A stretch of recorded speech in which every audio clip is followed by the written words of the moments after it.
Hello, welcome back. I've been hearing an interesting theory lately. They say if you have an original Xbox 360 that's very light, a lot of people say use Q-tips and block the fans and stuff, or block the airway. And what you do is you block the airway, as you can see, you blocked it. Let it overheat, then it'll turn to red lights.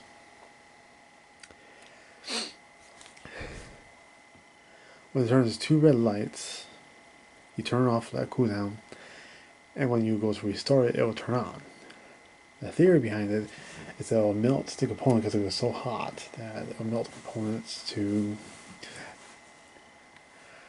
I'm not very certain that will work.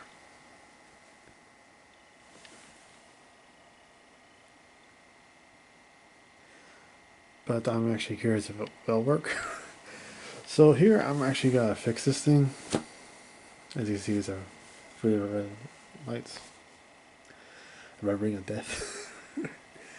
And see, I'll block the airway off. To block that. So it'll overheat.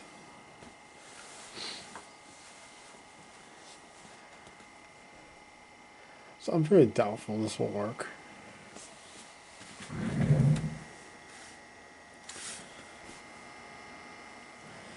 But I was just curious if it will work. So in this later video, I'll come back when this even all works out.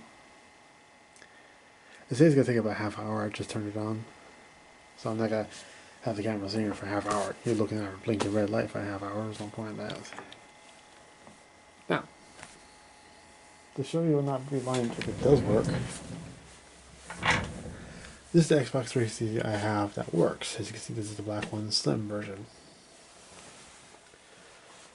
See?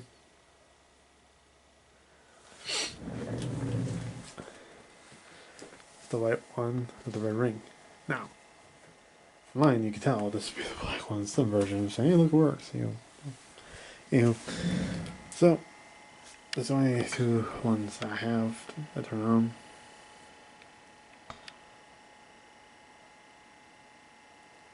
And I'll be back when I have results. So remember, block the airway completely so it doesn't get no circulation of air for about a half hour.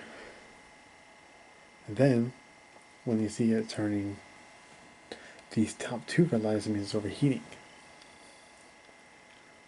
You turn it off, let it cool down,